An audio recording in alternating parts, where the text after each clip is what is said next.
Welcome to our study of Isaiah. I'm Clark Englund, one of the elders at New Braunfels Bible Church, and I'm the teacher of the adult Bible class. 2 weeks ago, we spent a good deal of time on Isaiah 26:3 and the idea of perfect peace. God provides perfect peace to all whose mind is fixed on Him because they trust Him. The New Testament offers similar promises, especially in the book of Philippians chapter 4. The rest of chapter 26 shows that God is in control regardless of the struggles we face. This week we will delve into chapter 27. If you've attended my class in person, you know it's extremely interactive. I will pose the questions just like we're in class, provide answers after giving a moment to answer. At the end of class, I will post a couple of questions on the Facebook side that we can discuss further. Look for me at Clark's New Braunfels Bible class on Isaiah. So let's start today by reading Isaiah 27 from the New Living Translation.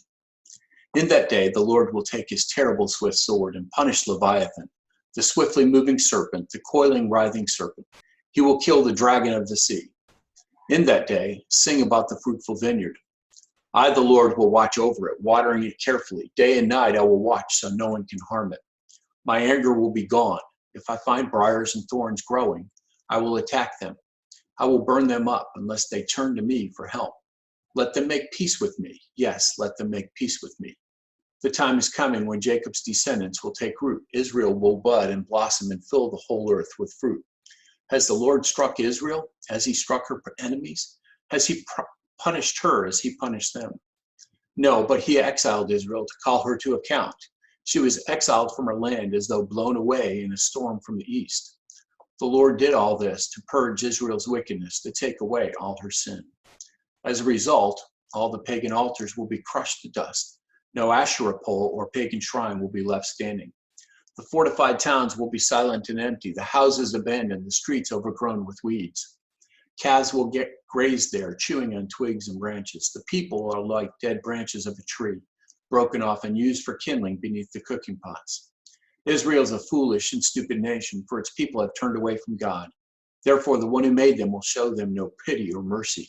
Yet the time will come when the Lord will gather them together like hand-picked grain. One by one, he will gather them from the Euphrates River in the east to the brook of Egypt in the west. In that day, the great trumpet will sound. Many who were dying in exile in Assyria and Egypt will return to Jerusalem to worship the Lord on his holy mountain. Verse 1 is a transitional verse. You can read it as a concluding thought to chapter 26 or as an introduction to chapter 27. In that day, again, reminds us that we're talking about end times when God is bringing Israel back to himself and establishing the millennial kingdom. He uses this phrase in both verse 1 and 2. So what is Leviathan? What does God do to it? The illustration is probably taken from Canaanite mythology, where chaos monster is destroyed by one of the gods. So it would be easily identifiable and understandable to the people in Israel's day. Leviathan is a sea monster in other scriptures like Job and Jonah. Here it's described as both a serpent and dragon. Satan is often referred to as a serpent or dragon in scripture. And as a concluding thought to chapter 26, where God punishes the inhabitants of the earth for their sin, in verse 1, he is now punishing Satan. As a transition to chapter 27, he destroys any opposition who might try to harm his vineyard. Bottom line is no enemy can defeat God, his plan, or his purpose. So moving on, in verse 2 to 6, what does God do for his vineyard? He makes it fruitful. He waters it. He watches over it to keep it safe from harm. He would burn the briars and thorns that try to invade. What does the vineyard represent? Well, Israel. In verse 6, Jacob's descendants take root. Israel will blossom and bloom, and they will provide fruit for all the earth. Israel will be a fertile producing land in that day. Remember way back when it was called a land of milk and honey.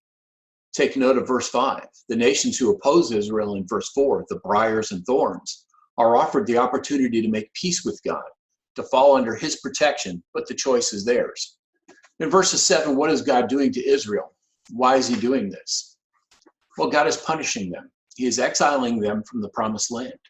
His goal is to purge the land and people of sin and turn their hearts back to him. He doesn't treat them like the other nations, but he does hold them accountable. The land is cleansed of all altars and signs of idol worship. In verses 10 to 11, what city are we talking about and who are the people? Two possibilities. Either it's a continuation of the first part of the chapter talking about the world city, the world system who rejected God. This leads to destruction and such ruin. It's like a wilderness, and the people are of no understanding regarding God, and he shows them no favor. Or it's a switch of the metaphor to Jerusalem, reiterating why Israel is being punished and deserves the punishment identified in verses 7 to 8. The New Living Translation makes the choice for us. Not so clear in some of the other translations, but it translates verse 11, Israel is a foolish and stupid nation, for its people have turned away from God. Therefore, the one who made them will show no pity or mercy. So that brings us to verses 12 and 13. What are the two metaphors in their meanings? Verse 12 is the threshing of grain, and God will gather each piece of grain one by one until he has collected all of them. In verse 13, it's the trumpet call of assembly, and all will hear the call to assemble from anywhere, and they will join the Lord in Jerusalem to worship. Yes, these two metaphors mean the same. The Lord will gather his people, Israel, from anywhere and everywhere. He won't lose a single person, and they will join to worship him in Jerusalem. So what's the lesson for today? Well, God will test us. He will allow trials. He wants us to turn to him in worship, both before, during, and after the trials. And after our trials, he will call us to him, and we come and worship, safe and secure in him. Remember Job when he was tested? And remember 1 Peter 4, verses 12 and 13 says, Dear friends, do not be surprised at the painful trial you are suffering as though something strange were happening to you.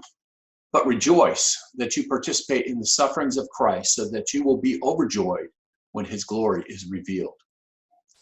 So have a great day. Let's chat some more and talk about your takeaways from this chapter on the Facebook page. And again, thanks for joining us. Here's the link to find us next week. Have a great week.